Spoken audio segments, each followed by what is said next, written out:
Bonjour à tous, j'espère que vous allez bien. Aujourd'hui, dans notre émission Les clés de l'immobilier, j'ai l'honneur et le plaisir d'accueillir Monsieur Radier Thomas. Bonjour Thomas. Bonjour Wassia, merci pour votre invitation. Merci à vous. Thomas, est-ce que vous pouvez nous parler un peu de votre parcours? Tout à fait, alors je suis donc Thomas Rabier, le gérant, fondateur de la société Midi Neuf que j'ai créée en 2007. Nous sommes spécialisés dans la vente de logements neufs, donc la vente d'immobilier résidentiel neuf auprès d'une clientèle essentiellement donc de particuliers qui souhaitent acheter pour vivre, investir ou en résidence secondaire également. Super, merci à vous.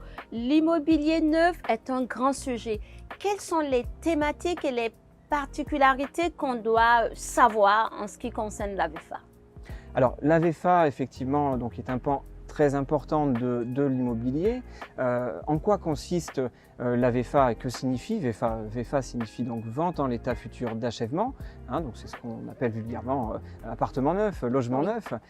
Donc on est sur de la vente en l'état futur, donc on fait un choix de logement en amont bien sûr de sa livraison. Donc on choisit son logement sur plan, sur notice descriptive également, sur la base d'une notice que fournit donc le promoteur immobilier qui donc fabrique, réalise ce logement neuf.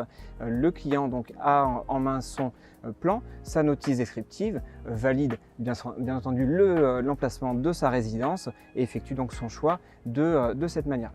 D'accord. Vous qui êtes spécialiste de la VFA, Thomas, pouvez-vous nous dire quel type de clientèle vous rencontrez? Alors, on a une clientèle qui est assez variée dans l'immobilier neuf. On a une clientèle de primo-accédants, donc des gens qui achètent pour la première fois leur résidence principale. On peut avoir donc une clientèle de gens qui, au contraire, ont revendu un bien et se projettent sur donc un achat d'appartements ou de logements neufs après revente. Une clientèle donc également d'investisseurs immobiliers qui veulent faire un achat en vue de mettre à la location leur bien. Donc on a effectivement une clientèle assez large, sans oublier bien entendu, et ça en région PACA, cette clientèle est relativement présente et maintient d'ailleurs le marché à un certain niveau, une clientèle donc de résidence secondaire, de gens qui donc souhaitent acheter un appartement en vue de l'occuper de manière saisonnière et de le louer éventuellement ponctuellement lorsqu'ils ne l'occupent pas. Super. Quand on prend le cas d'un acquéreur qui décide de se tourner vers une acquisition en VFA plus que dans l'ancien, quels sont les avantages pour vos clients à acheter plutôt en VFA? Alors, les avantages sont assez nombreux dans l'immobilier neuf et vous vous doutez bien qu'étant donné mon métier, Oui. je ne vais pas vous dire l'inverse. Tout à fait. On a tout d'abord des avantages financiers. L'immobilier neuf, ce sont des frais de notaire réduits à l'acquisition, donc on est environ à entre 2 et 2,5% au lieu de 8% dans l'ancien. On a également l'avantage lorsqu'on achète sa résidence principale et que l'on est primo-accédant pour simplifier les choses, on peut accéder au prêt à taux zéro, donc une partie du prêt va être à 0% d'intérêt, ce qui a un impact qui est non négligeable, surtout en ce moment où l'on assiste donc en début mi-2023 à une remontée des taux d'intérêt. Tout à fait, oui. Donc ça, c'est également quelque chose qui aide énormément notre clientèle de primo-accédants. Autre avantage de la VFA, bien entendu, vous achetez un logement neuf, vous choisissez donc les finitions. Si vous achetez un stade où la résidence, disons, n'est pas encore trop avancée, on peut apporter des modifications intérieures au logement. On peut choisir ses finitions type carrelage, faïence murale, etc. On peut demander une personnalisation tout simplement de son logement au promoteur. D'accord. L'avantage également d'acheter un logement neuf, c'est que par définition, vous habitez dans un logement qui n'a jamais été habité auparavant. Oui. Donc c'est aussi une belle manière de s'approprier son bien. Autre avantage, et peut-être même aujourd'hui le plus important, puisqu'on est à l'ère de la transition énergétique, vous achetez un logement parfaitement isolé, bien chauffé, que vous allez pouvoir forcément valoriser également dans le temps, c'est-à-dire que ce logement vous fera économiser sur vos factures d'énergie. Ce logement se louera parfaitement lorsque vous déciderez peut-être un jour de le louer, ou ce logement se revendra également beaucoup plus facilement qu'un logement ancien quand vous déciderez de le revendre. Je vous remercie pour toutes ces précisions. Que pensez-vous ou que souhaitez-vous ajouter de plus sur la thématique de la VFA?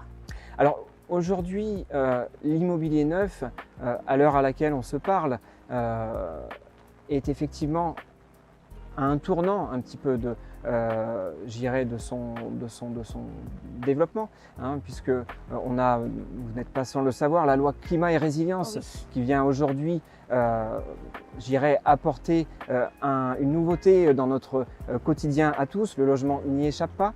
Les passoires thermiques sont de plus en plus, je dirais, contrôlées par l'État. Interdiction de louer des logements aux fortes dépenses déperdition énergétique. Le logement neuf a donc effectivement tout son intérêt, mais aujourd'hui, malheureusement, on se retrouve confronté à des difficultés, j'irais des frictions en termes de commercialisation, puisqu'on arrive à un écart entre les prix de vente affichés et la capacité de financement des acquéreurs dû au fait que essentiellement les taux d'intérêt augmentent.